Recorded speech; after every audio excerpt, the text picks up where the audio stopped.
Session में राज्यपाल topic जो है उसको डिस्कस करेंगे कि चैप्टर 6 भाग 6 जो है, जो राज्यपाल के बारे में बात करता है,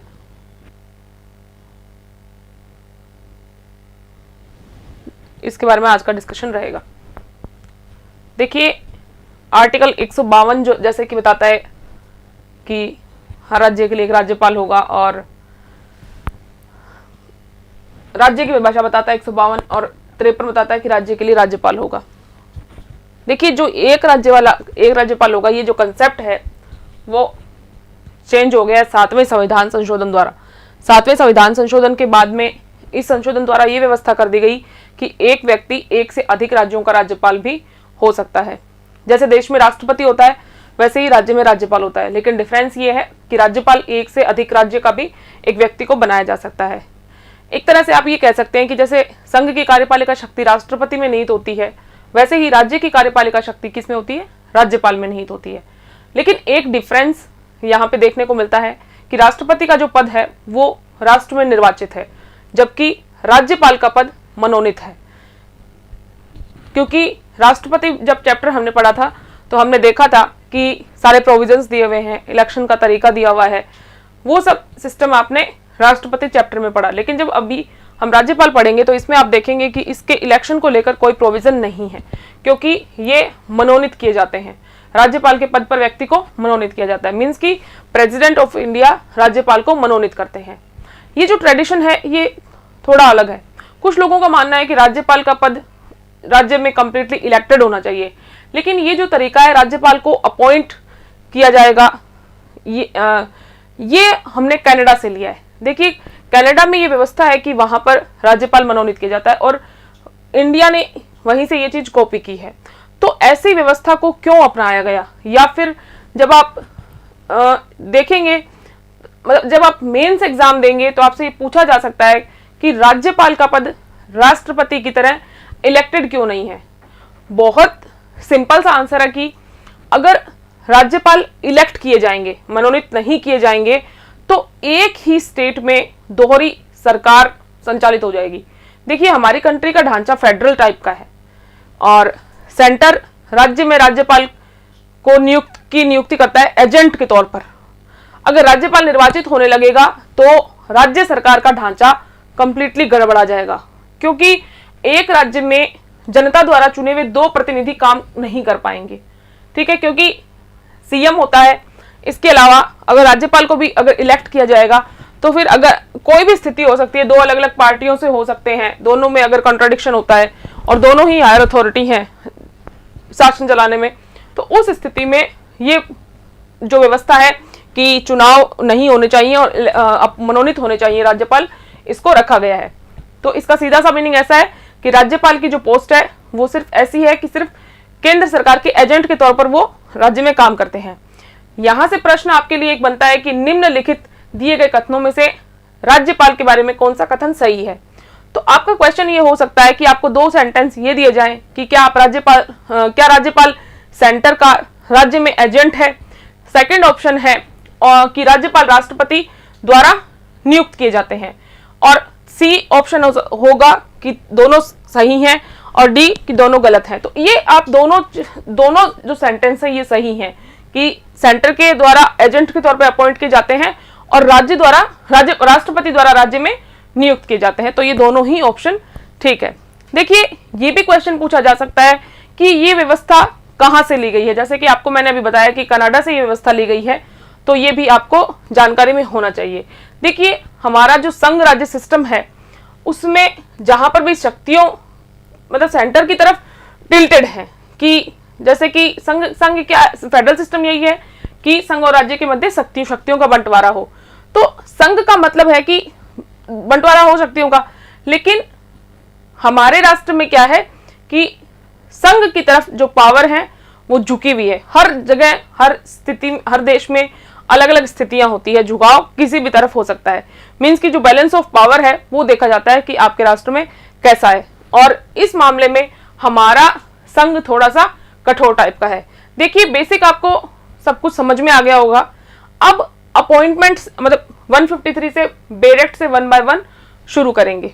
गवर्नर की नियुक्ति से, कि आर्टिकल 155 के तहत राज्यपाल की नियुक्ति भारत के राष्ट्रपति द्वारा की जाती है। ठीक है, अब इससे जुड़ा हुआ जो प्रोविजन है उसको वन बाय वन देखेंगे कि 153 कहता है कि राज्यों के राज्यपाल प्रत्येक राज्य के लिए एक राज्यपाल होगा।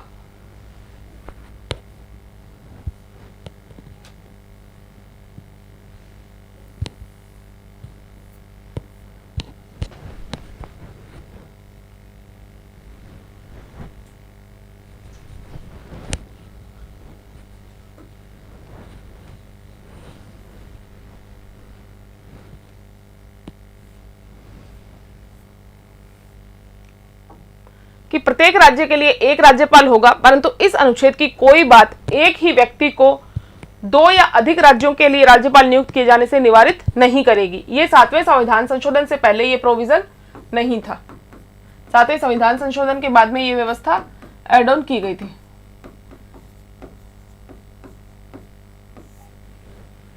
ठीक है, 154 बताता है कि राज्य की कार्यपालिका शक्ति। देखिए, राज्य की कार्यपालिका शक्ति राज्यपाल में निहित होगी। देखिए, कार्यपालिका शक्ति जब हम पहले नियुक्ति देख लेते हैं, क्योंकि जब हम कार्यपालिका और शक्तियां पढ़ेंगे तब हम उसमें 154 को डिस्कस करेंगे। राज्यपाल की नियुक्ति, देखिए हमने देख लिया कि राज्यपाल को राष्ट्रपति नियुक्त करता है और राज्यपाल किस स्थिति में राज्य में काम करता है ये हमने देख लिया है। संघ सरकार के द्वारा, मतलब एक तरह से राष्ट्रपति का जो अपॉइंटमेंट किया जाता है वो राज्यपाल का अपॉइंटमेंट राष्ट्रपति द्वारा किया जाता है, और इसकी जो प्रोविजन है वो हम डिस्कस करेंगे। देखिए, राष्ट्रपति की, हालांकि राष्ट्र की कार्यपालिका की जैसे शक्तियां राष्ट्रपति में निहित होती हैं, लेकिन राष्ट्रपति अपनी किसी भी शक्ति का प्रयोग अपनी मर्जी से नहीं करता है, केवल अपने अधीनस्थों के द्वारा प्रयोग करता है। जैसे कि आपने 74 और 75 में देखा था स्पष्टतया कि राष्ट्रपति के अधीनस्थ हैं, उनके द्वारा राष्ट्रपति काम करेंगे। तो आप एक तरह से कह सकते हैं कि संघ सरकार ही बताती है कि किस व्यक्ति को राज्यपाल नियुक्त करना है, क्योंकि देखिए केंद्र और राज्य के जो संबंध हैं वो राज्य में राज्यपाल द्वारा बहुत प्रभावित होते हैं। इवन आपने 356 में पढ़ा है कि जिसमें राष्ट्रपति शासन जब लगता है तो उस दौरान राज्यपाल की भूमिका बहुत ज्यादा होती है। इसके अलावा राज्यपाल एक ऐसा पद है जो राज्य की विधायिका को, जब हम 201 पढ़ेंगे, 200 पढ़ेंगे, कि राज्यपाल विधायिका के जो बिल होते हैं, विधेयक होते हैं, उनको भी इंपैक्ट कर सकता है। और इसी के चलते हुए 168 हम डिस्कस करेंगे कि कैसे राज्य के विधानमंडल का आंतरिक हिस्सा राज्यपाल होता है। तो सबसे पहले देखते हैं 155 में अपॉइंटमेंट को लेकर क्या डिस्कशन किया गया है। राज्यपाल को राष्ट्रपति अपने हस्ताक्षर और मुद्रा सहित अधिपत्र द्वारा नियुक्त करेगा। ठीक है, ये क्लियर है कि राष्ट्रपति नियुक्त करेगा अपनी मुद्रा सहित अधिपत्र द्वारा। राज्यपाल की पदावधि, कि अब ये कितने टाइम पीरियड तक रहेगा उसको डिस्कस करते हैं।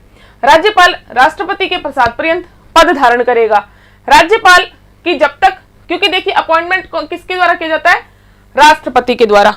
ठीक है, तो राष्ट्रपति के प्रसाद पर्यंत, मतलब जब तक राष्ट्रपति पद पर रहेगा तब तक राज्यपाल रहेगा, क्योंकि किसने अपॉइंट किया है, जिस राष्ट्रपति ने अपॉइंट किया है। तो एक सरकार जो होती है वो अपने फेवर के व्यक्ति को, चाहे देखिए एक बहुत नामचीन कोई इंटेलिजेंट, किसी फील्ड में बहुत ज्यादा इंटेलिजेंट, ऐसे करके कुछ पर्सन स्पेसिफाई किए जाते हैं जिनको राज्यपाल बनाया जाता है। लेकिन जब संघ सरकार के द्वारा जब राज्यपाल किसी व्यक्ति को नियुक्त किया जाता है तो राष्ट्रपति के प्रसाद पर्यंत काम करने का मतलब ये है कि राष्ट्रपति यानी कि संघ सरकार, उनके फेवर का जब तक रहेगी तो उनके फेवर का आदमी राज्यपाल है।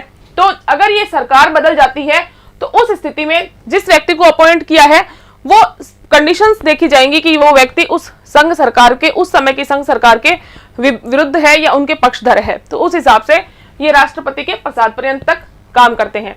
राज्यपाल राष्ट्रपति को संबोधित अपने हस्ताक्षर सहित लेख द्वारा अपना पद त्याग सकेंगे। देखिए यहाँ पे प्रोविजन ये बताया गया है कि अपना मतलब ये छोटे छोटे क्वेश्चन हैं जो आपको प्री एग्जाम में देखने को मिलते हैं। और देखिए एक चार्ट बना लीजिए आप अपना कि किसको कौन अपॉइंट करता है और कौन किसको त्याग पत्र देता है और कौन किसको शपथ दिलाता है।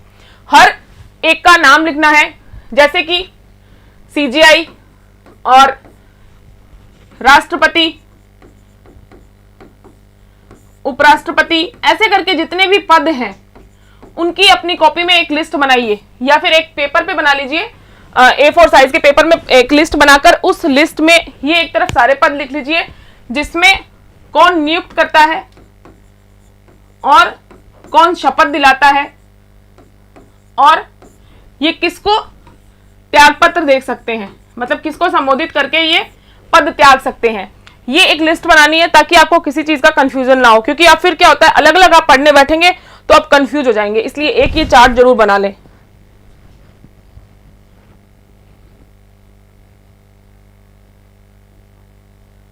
बिल्कुल कि अगर इलेक्शन होगा तो फिर बहुत ज्यादा कॉन्ट्राडिक्टरी कंडीशन क्रिएट हो जाती है, उस वजह से शासन व्यवस्था अच्छे से संचालित नहीं की जा सकती, इसीलिए जो इलेक्शन का प्रोविजन है उसको नहीं अपनाया गया है और अपॉइंटमेंट का प्रोविजन अपनाया गया है।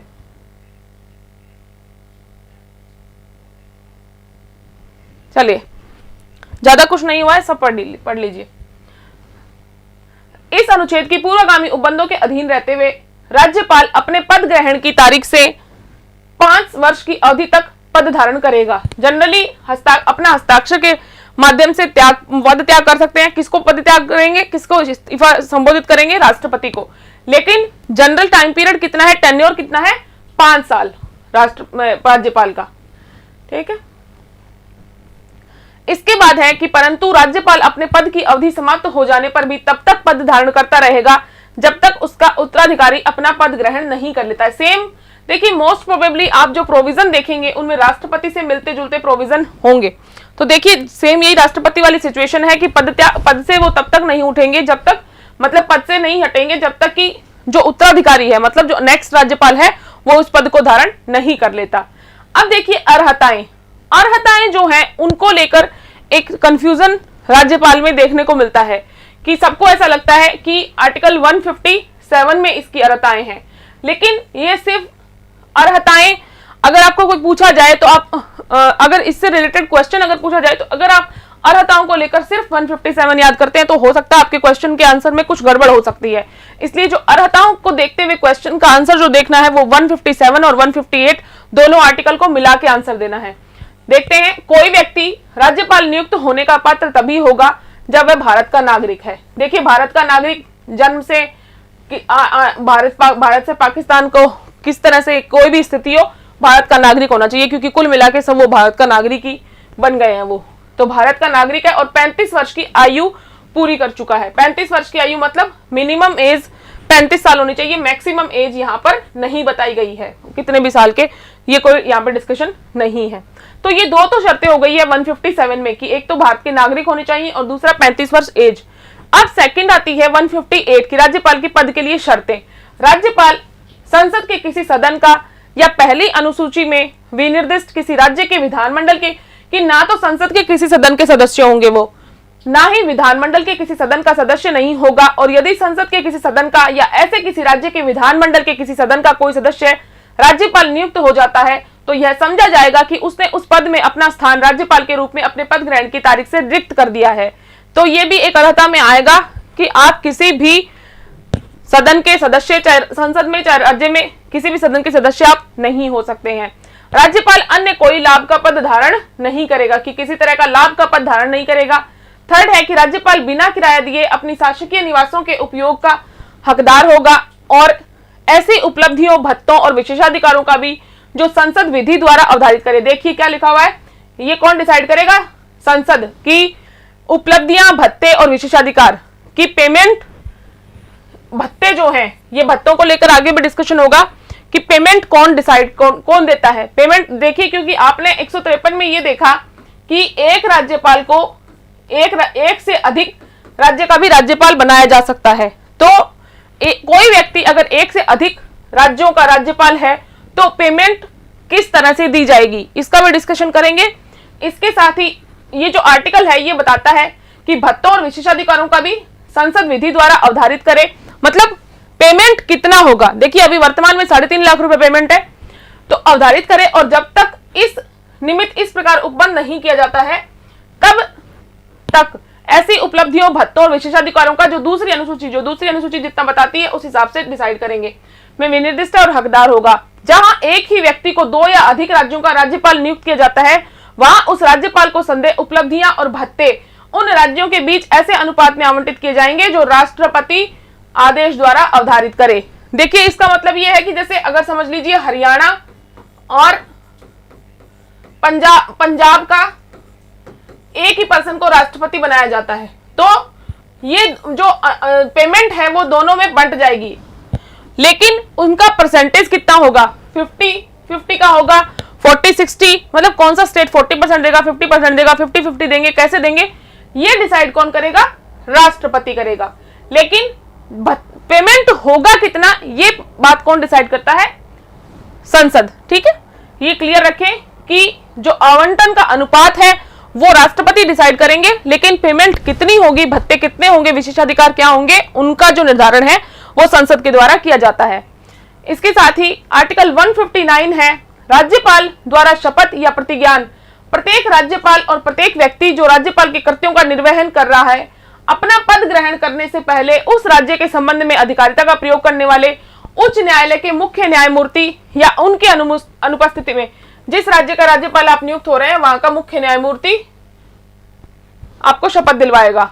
उसकी अनुपस्थिति में उस न्यायालय के उपलब्ध ज्येष्ठतम न्यायाधीश के समक्ष निम्नलिखित प्रारूप में शपथ लेगा या प्रतिज्ञान करेगा और उस पर अपने हस्ताक्षर करेगा।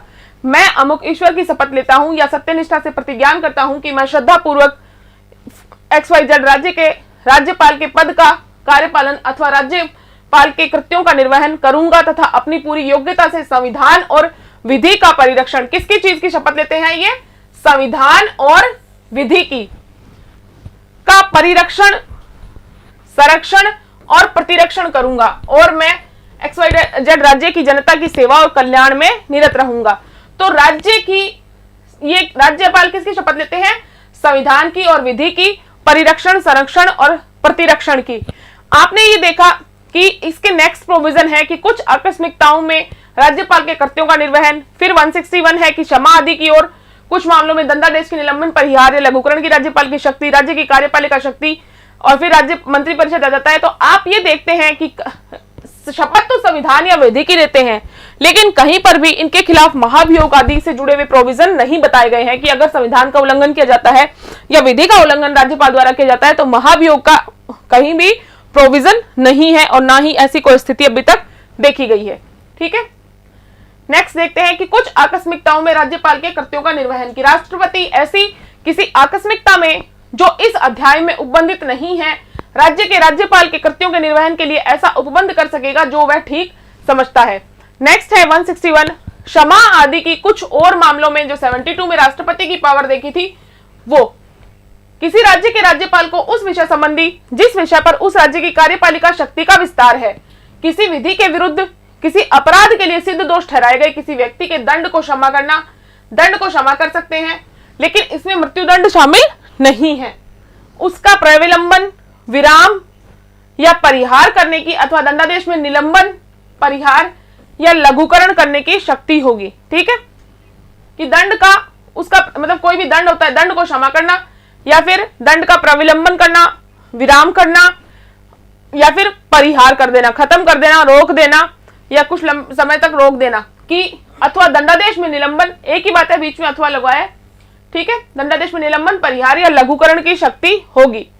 इसके बाद है राज्य की कार्यपालिका शक्ति का विस्तार। देखिए, इस संविधान के उपबंधों के अधीन रहते हुए किसी राज्य की कार्यपालिका शक्ति का विस्तार, देखिए जिस तरह से राष्ट्रपति की कार्यपालिका, विधायी शक्तियां आदि सब हमने देखी थी, उसी तरह से जो राज्यपाल है उनकी भी शक्तियां हैं अलग अलग।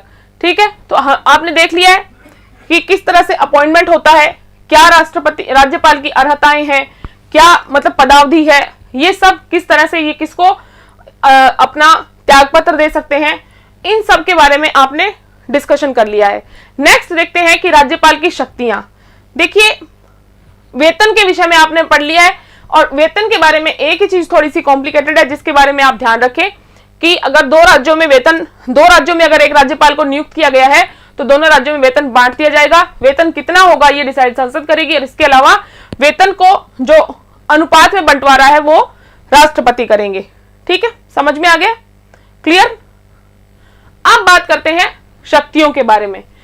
सबसे पहले आर्टिकल 150 कार्यपालिका शक्ति पढ़ने से पहले हम देखेंगे आर्टिकल 154।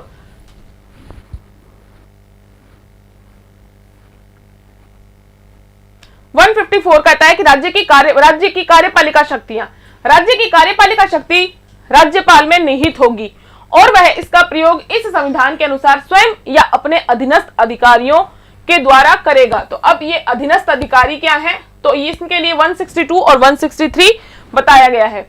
इस अनुच्छेद की कोई बात किसी विद्यमान विधि द्वारा किसी अन्य प्राधिकारी को प्रदान किए गए कृत्य राज्यपाल को अंतरित करने वाली नहीं समझेगी। कि किसी विद्यमान विधि द्वारा, कि अगर कोई उस टाइम कोई लॉ है जो एग्जिस्टिंग है, किसी अन्य प्राधिकारी को प्रदान किए गए कृत्य कि अगर कोई काम है जो किसी अन्य प्राधिकारी को सौंपा गया है, राज्यपाल को अंतरित करने वाली नहीं समझी जाएगी। कि तो इसका मतलब ये नहीं है कि वो राज्यपाल को अंतरित कर देगा, जैसे क्योंकि उसमें क्या लिखा हुआ है, अधीनस्थ अधिकारियों के द्वारा करेगा, कि राज्यपाल काम करेगा लेकिन अधीनस्थ अधिकारियों के माध्यम से करेगा। तो इसका मतलब ये नहीं है कि जो कोई वर्तमान विधि में जिसको किसी को काम सौंपा गया वो राष्ट्रपति को पढ़ा दे कि हाँ भाई तुम करो। राज्यपाल के अधीनस्थ किसी प्राधिकारी को विधि द्वारा कृत्य प्रदान करने से संसद या राज्य के विधानमंडल को निवारित नहीं करेगी। अब हम देखते हैं 162।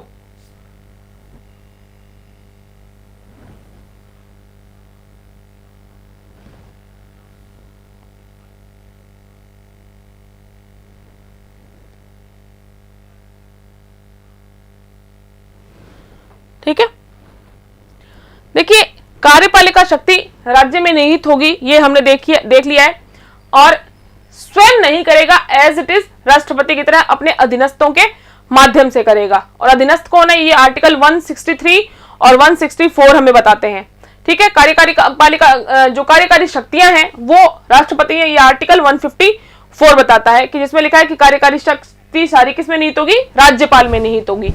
और 164 स्पष्ट करता है कि मुख्यमंत्री और मंत्री परिषद की ये नियुक्तियां करते हैं। देखिए कार्यकारी शक्ति का मतलब कुल मिला के यही है कि जितने भी अपॉइंटमेंट राज्यपाल द्वारा किए जाते हैं वो सब राज्यपाल की कार्यकारी शक्तियों के अंतर्गत आते हैं।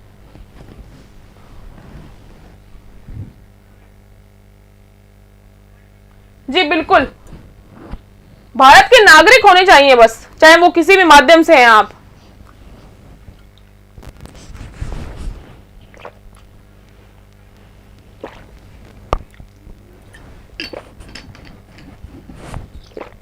कहीं पर भी ये नहीं बताया गया है कि भारत के नागरिक किस माध्यम से होने चाहिए, आप जन्म के माध्यम से या किस माध्यम से, क्योंकि जब नागरिकता चैप्टर हमने पढ़ा था तो हमने उसमें देखा था कि अलग अलग तरीके बताए गए हैं। तो ऐसा नहीं है कि जन्म से नागरिकता हो या फिर ऐसा कुछ हो, ऐसा कुछ नहीं है, आप किसी भी तरह से नागरिक हो सकते हैं।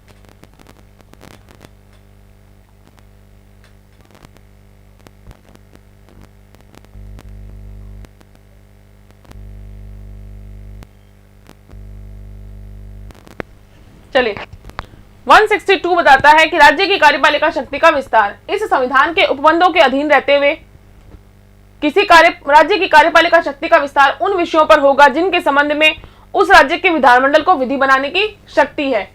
ठीक है, कि इस संविधान के उपबंधों के अधीन रहते हुए किसी राज्य की कार्यपालिका शक्ति, कि राज्य की कार्यपालिका शक्ति कहां विस्तारित होगी, उन विषयों पर होगा जिनके संबंध में उन राज्य के विधानमंडलों के विधि बनाने की शक्ति है। देखिए इसका मतलब ये है कि जब ये विधायिका का काम क्या है कि विधि निर्माण करना, और उसका इंप्लीमेशन का काम किसका होता है, कार्यपालिका का। तो जो विधि बनाने तक शक्ति का मतलब संबंध होना, इसका मतलब यही है कि जो विधि निर्माण विधायिका द्वारा मतलब विधानमंडल द्वारा किया जाएगा उसका इंप्लीमेशन का काम जिसके पास कार्यकारी शक्ति होती है उसके पास होता है। परंतु जिस विषय के संबंध में राज्य के विधानमंडल और संसद को विधि बनाने की शक्ति है उसमें राज्य की कार्यपालिका शक्ति इस संविधान द्वारा या संसद द्वारा बनाई गई किसी विधि द्वारा संघ या उसके प्राधिकारियों को अभिव्यक्त रूप से प्रदत्त कार्यपालिका शक्ति के अधीन और परिसीमित होगी। ठीक है, इसका मतलब यही है कि इस विषय के संबंध में राज्य के विधानमंडल और संसद को विधि बनाने की शक्ति है, कि जो विधानमंडल और संसद को विधि बनाने की शक्ति है जिन सब्जेक्ट्स के बारे में, उसमें राज्य की कार्यपालिका शक्ति किस लिमिट तक रहेगी इस संविधान द्वारा या संसद द्वारा बनाई गई किसी विधि द्वारा, कि कहीं पे भी आपको किसी भी तरह का पावर है तो वो संविधान द्वारा या संसद अगर कोई लॉ बनाती है तो उससे रेगुलेट किया जा सकता है। नेक्स्ट है 163 मंत्री परिषद, राज्यपाल को सहायता और सलाह देने के लिए मंत्री परिषद। जो हमने 154 में देखा कि वो राज्यपाल अपने कार्य अधीनस्थों की सहायता से करेंगे, तो वो है 163 और 164। राज्यपाल को सहायता और सलाह देने के लिए मंत्रिपरिषद। जिन बातों में इस संविधान द्वारा इसके अधीन राज्यपाल से यह अपेक्षित है कि वह अपने कृत्यों या उनमें से किसी को अपने विवेकानुसार करे, उन बातों को छोड़कर राज्यपाल को अपने कृत्यों का उपयोग करने में सहायता और सलाह देने के लिए एक मंत्रिपरिषद होगी, जिसका प्रधान मुख्यमंत्री होगा। ठीक है। यदि कोई प्रश्न उठता है कि कोई विषय ऐसा है या नहीं जिसके संबंध में इस संविधान द्वारा या इसके अधीन राज्यपाल से यह अपेक्षित है कि वह अपने विवेकानुसार कार्य करे, कि अगर ये अपेक्षित है कि वो अपने हिसाब से काम करे, तो राज्यपाल का अपने विवेकानुसार किया गया विनिश्चय अंतिम होगा कि जहां पे विवेकाधीन शक्तियां हैं वहां पर किसी और की कोई इंटरफेरेंस नहीं होगी, और राज्यपाल द्वारा की गई किसी बात की विधिमान्यता इस आधार पर प्रश्नगत नहीं की जाएगी कि उसे अपने विवेकानुसार कार्य करना चाहिए था या नहीं। देखिए, क्योंकि अगर विवेकाधीन शक्तियां आपके पास हैं तो आपका डिसीजन उसमें अंतिम होगा और उसको इस बेस पे चैलेंज नहीं किया जाएगा कि विवेकानुसार ये कार्य करना चाहिए था या नहीं करना चाहिए था, क्योंकि ये पहले ही बता दिया गया है कि इस मामले में राज्यपाल को विवेकाधीन शक्ति होगी। इस प्रश्न की किसी न्यायालय में जांच नहीं की जाएगी कि क्या मंत्रियों ने राज्यपाल को कोई सलाह दी, और यदि दी तो क्या दी। देखिए, ये सेम वही प्रोविजन है जो राष्ट्रपति वाले चैप्टर में हमने देखे हैं। फिर देखते हैं कि कार्यपालिका शक्ति के तहत 164 क्या कहता है कि मंत्रियों के बारे में अन्य उपबंध। मुख्यमंत्री की नियुक्ति राज्यपाल करेगा। देखिए, पहली नियुक्ति से यहाँ पे शुरू हो रहा है। मुख्यमंत्री की नियुक्ति राज्यपाल करेगा और अन्य मंत्रियों की नियुक्ति राज्यपाल मुख्यमंत्री की सलाह पर करेगा। तो ये जो नियुक्ति की शुरुआत है, यही राज्यपाल की कार्यपालिका शक्ति की शुरुआत आपको देखने को मिलेगी, तथा मंत्री राज्यपाल के प्रसाद पर्यंत अपना पद धारण करेंगे। देखिए, मुख्यमंत्री की नियुक्ति राज्यपाल करेगा और अन्य मंत्रियों की नियुक्ति, देखिए कुल मिला के ये है, जो बहुमत दल का नेता होता है वही अपने को रखता है कि मेरे पास बहुमत है, तो उस व्यक्ति को बना दिया जाता है मुख्यमंत्री। ठीक है। फिर वो दोनों डिस्कस करके जिसको मंत्री बनाना होता है उसको मंत्री बना देते हैं। जैसे अभी झारखंड में किसी के पास बहुमत नहीं है, तो अब जब भी जैसे भी कोई उनके पास जाएगा राज्यपाल के पास में, तो वो फिर उस व्यक्ति को मुख्यमंत्री नियुक्त करेंगे और फिर वो दोनों मिलकर जिसको जो मंत्री पद देना होगा उसको मंत्री पद देंगे और मुख्यमंत्री की सलाह पर करेगा। तो लेकिन मंत्री जो है वो ऐसे नहीं है कि मुख्यमंत्री के, वो राज्यपाल के प्रसाद पर्यंत पद धारण करेंगे। ठीक है। परंतु छत्तीसगढ़, झारखंड, मध्य प्रदेश और ओडिशा राज्यों में जनजातियों के कल्याण का भारसाधक एक मंत्री होगा, जो साथ ही अनुसूचित जातियों और पिछड़े वर्गों के कल्याण का या किसी अन्य कार्य का भी भारसाधक हो सकेगा। देखिए, इस क्षेत्र के लिए एक स्पेसिफिक एक मंत्री अलग से बनाया जाता है। ठीक है। किस चीज के लिए? कि जनजातियों के कल्याण और के लिए एक भारसाधक एक मंत्री होगा किसी भी स्थिति में, कि अगर कोई भी कंडीशन में राज्यपाल नहीं होता है तो भारसाधक के रूप में वो व्यक्ति काम कर सकता है, कि जो एक मंत्री बनाया जाता है। किसी राज्य की मंत्री परिषद में मुख्यमंत्री सहित मंत्रियों की कुल संख्या उस राज्य की विधानसभा के सदस्यों की कुल संख्या के 15% से अधिक नहीं होगी। सेम प्रोविजन जो संसद को लेके हैं वही प्रोविजन यहाँ पे बताए गए हैं। परंतु किसी राज्य में मुख्यमंत्री सहित मंत्रियों की संख्या 12 से कम नहीं होगी, मतलब 12 से कम नहीं होनी चाहिए और 15% से ज्यादा नहीं होनी चाहिए। परंतु यह और कि जहां संविधान अधिनियम 2003 के प्रारंभ पर किसी राज्य की मंत्रिपरिषद में मुख्यमंत्री सहित मंत्रियों की कुल संख्या यथास्थिति उक्त 15% या पहले परंतु में निर्दिष्ट संख्या से अधिक है, वहां उस राज्य में मंत्रियों की कुल संख्या ऐसी तारीख से जो राष्ट्रपति लोक अधिसूचना द्वारा नियत करे 6 मास के भीतर इस खंड के उपबंधों के अनुरूप लाई जाएगी। किसी राजनीतिक दल का, किसी राज्य की विधानसभा का या किसी राज्य के विधानमंडल के किसी सदन का, किसका बता रहे हैं कि किसी राजनीतिक दल का, किसी राज्य की विधानसभा का या किसी राज्य के विधानमंडल के किसी सदन का जिसमें विधान परिषद है, कि जहां पर विधान परिषद है कोई सदस्य, क्योंकि हर राज्य में विधान परिषद नहीं है, कोई सदस्य जो 10वीं अनुसूची के पैरा 2 के अधीन उस सदन का सदस्य होने के लिए निरहित है, कि मतलब उस सदन का सदस्य नहीं होना चाहिए, अपनी निरर्थता की तारीख से प्रारंभ होने वाली और उस तारीख तक जिसको ऐसे सदस्य के रूप में उसकी पदावधि समाप्त होगी, या जहां वह ऐसी अवधि की समाप्ति के पूर्व यथास्थिति किसी राज्य की विधानसभा के लिए या विधान परिषद वाले किसी राज्य के विधानमंडल के किसी सदन के लिए कोई निर्वाचन लड़ता है, उस तारीख तक जिसको वह निर्वाचित घोषित किया जाता है, इसमें से जो भी पूर्वोत्तर हो कि अवधि के दौरान खंड 1 के दिन मंत्री के रूप में नियुक्त किए जाने के लिए भी नियुक्त होगा, कि अगर वो सदस्यता उसके पास में नहीं है तो फिर वो मंत्री भी नियुक्त नहीं किया जाएगा। ठीक है, जब तक वो चुनाव लड़ रहा है। मंत्री परिषद राज्य की विधानसभा के प्रति सामूहिक रूप से उत्तरदायी होगी। ठीक है, सेम सिचुएशन है, राष्ट्रपति जैसे मंत्री परिषद उत्तरदायी होती है, वैसे ही सामूहिक रूप से उत्तरदायी किसके प्रति होगी? विधानसभा के प्रति। लोकसभा के प्रति जैसे उत्तरदायित्व होता है, सेम कंडीशन विधानसभा के प्रति उत्तरदायित्व होता है। किसी मंत्री द्वारा अपना पद ग्रहण करने से पहले राज्यपाल तीसरी अनुसूची में इस प्रयोजन के लिए मंत्रियों को शपथ कौन दिलवाएगा? राज्यपाल। इस प्रयोजन के लिए दिए गए ये सब चीजें लिख लेना कि किसको कौन शपथ दिलाएगा, कौन किसको त्याग पत्र देगा, कौन किसको अपॉइंट करेगा, सब चीजें ये लिख लेना, क्योंकि इनसे ये जितने भी पद हैं कॉन्स्टिट्यूशन में, उनसे एक क्वेश्चन तो 100% आएगा। तो ये आप पक्का करके जाना कि सारे जितने पद हैं उन, क्योंकि एक क्वेश्चन तो ऐसे निकलते हैं इस तरह के। तो प्रयोजन के लिए दिए गए प्रारूपों के अनुसार उसको पद की और गोपनीयता की शपथ दिलाएंगे। तो पद की और गोपनीयता की शपथ दिलाई जाएगी मंत्री को, और राज्यपाल खुद किसकी लेते हैं? संविधान और विधि की। ठीक है। कोई मंत्री जो निरंतर 6 मास की किसी अवधि तक राज्य के विधानमंडल का सदस्य नहीं है, उस अवधि की समाप्ति पर मंत्री नहीं रहेगा। ठीक है। अगर 6 महीने तक अगर विधानमंडल की सदस्यता आपको नहीं मिलती है तो फिर आप मंत्री पद आपके पास नहीं रहेगा। मंत्रियों के वेतन और भत्ते ऐसे होंगे जो उस राज्य का विधानमंडल विधि द्वारा समय समय पर अवधारित करें, और जब तक उस राज्य का विधानमंडल इस प्रकार अवधारित नहीं करता है तब तक ऐसे होंगे जो दूसरी अनुसूची में निर्दिष्ट हैं।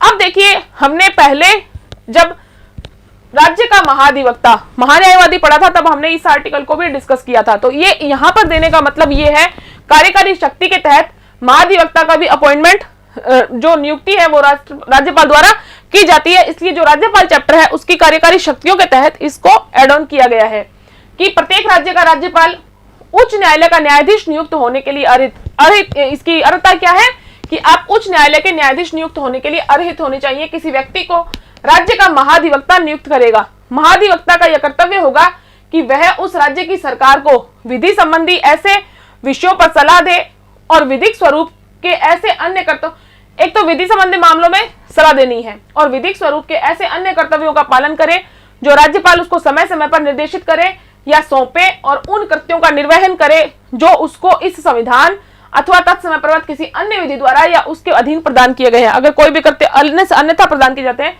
तो उनका पालन करेगा। तीसरे में है कि महाधिवक्ता राज्यपाल के प्रसाद पर्यंत पद धारण करेगा। ठीक है। और ऐसा पारिश्रमिक प्राप्त करेगा जो राज्यपाल अवधारित करे। देखिए, ये थोड़ी सी जो अलग चीजें हैं उनको जरूर देख लेना। पेमेंट कौन देखेगा? अवधारित करेगा राज्यपाल। ठीक है। तो ये जरूर देख लेना। और पारिश्रमिक मिलता है इनको, जितने टाइम तुम आओगे काम करोगे उतना मिलेगा। राज्य की सरकार के कार्य का संचालन, सरकारी कार्य के संचालन में क्या रिस्पॉन्सिबिलिटी रहती है? किसी राज्य की सरकार की समस्त कार्यपालिका कार्रवाई राज्यपाल के नाम से की हुई कही जाएगी। सेम जैसे राष्ट्रपति के नाम से कही जाती है, वैसे कि राज्य की सरकार की समस्त कार्यपालिका, जितनी कार्यपालिका शक्तियां हैं, जितना इंप्लीमेशन है विधि का, वो सब किसके नाम से किए हुए समझे जाएंगे? राज्यपाल के नाम से। राज्यपाल के नाम से किए गए और निष्पादित आदेशों और अन्य लिखतों का ऐसी रीति से अधिप्रमाणित किया जाएगा जो राज्यपाल द्वारा बनाए जाने वाले नियमों में निर्दिष्ट की जाए, और इस प्रकार अधिप्रमाणित आदेश या लिखत की विधिमान्यता इस आधार पर प्रश्नगत नहीं की जाएगी कि वह राज्यपाल द्वारा किया गया या निष्पादित आदेश या लिखत नहीं है। मतलब जो उसकी मुद्रा और सिग्नेचर है उसको कोर्ट में चैलेंज नहीं किया जा सकता। राज्यपाल राज्य की सरकार का कार्य अधिक सुविधापूर्वक किए जाने के लिए, जहां तक वह ऐसा कार्य नहीं है जिसके विषय में इस संविधान द्वारा या इसके दिन राज्यपाल से यह अपेक्षित है कि वह अपने विवेकानुसार कार्य करे, वहां तक मंत्रियों में उक्त कार्य के आवंटन के लिए नियम बनाएगा। कि मंत्रियों में आवंटन के लिए नियम भी कौन बनाएगा? राज्यपाल। नेक्स्ट है 167, राज्यपाल को जानकारी देने आदि के संबंध में मुख्यमंत्री के कर्तव्य की। मुख्यमंत्री की क्या ड्यूटी है राज्यपाल को लेकर? प्रत्येक राज्य के मुख्यमंत्री का यह कर्तव्य होगा कि वह राज्य के कार्यों के प्रशासन संबंधी और विधान विषयक प्रस्थापनाओं संबंधी की कौन सा विधेयक लाया जा रहा है, कौन सा बिल रखा जा रहा है। देखिए 167 में जब हमने डिस्कस किया था कि किस तरह से विधानमंडल का एक हिस्सा होता है राज्यपाल, तो उसका जो एक्सप्लेनेशन है वो 167 में आप देखेंगे कि राज्य के कार्यों के प्रशासन संबंधी कि जितने एडमिनिस्ट्रेटिव वर्किंग है जितनी, और विधान विषयक प्रस्तावनाओं का मतलब यह है कि विधेयक प्रस्तुत किया जाना। सभी मंत्री परिषद के सभी विनिश्चय राज्यपाल को संसूचित करे। राज्य के कार्यों के प्रशासन संबंधी और विधान विषयक प्रस्तावनाओं संबंधी जो जानकारी राज्यपाल मांगे वह दे। पहली बात तो जितनी डिटेल है वो खुद बताएंगे, फिर राज्यपाल जो पूछता है उसके भी जवाब देने पड़ेंगे। किसी विषय को जिस पर किसी मंत्री ने विनिश्चय कर दिया है किंतु मंत्री परिषद ने विचार नहीं किया है, सेम जैसे राष्ट्रपति के प्रोविजन है वही प्रोविजन है। अगर आपको राष्ट्रपति वाले प्रोविजन याद है तो इनमें उनमें कोई बहुत ज्यादा मिसमैच नहीं है। मंत्री ने विनिश्चय कर दिया है, किंतु मंत्रिपरिषद ने विचार नहीं किया, तो राज्यपाल द्वारा अपेक्षा किए जाने पर परिषद के समक्ष विचार के लिए रखे जाएंगे। देखिए, अभी तक हमने कार्यपालिका शक्तियां देखी है, लेकिन अभी विधायी शक्तियां जो है वो बाकी हैं, जो हम नेक्स्ट सेशन में देखेंगे। ठीक है, अभी इस क्लास में आपने कार्यपालिका शक्तियां देखी, अपॉइंटमेंट देखा, अर्हताएं देखी, क्वालिफिकेशन को लेकर जो 157 और 58 दोनों में है, उन दोनों के प्रोविजन आपको याद रखने हैं। सिर्फ जहां पे अर्हताएं नहीं लिखी हुई है वो नहीं याद रखना है, पद की शर्तें जो है वो भी एक तरह से क्वालिफिकेशन राज्यपाल पद के लिए है, तो उसको भी देखना जरूरी है।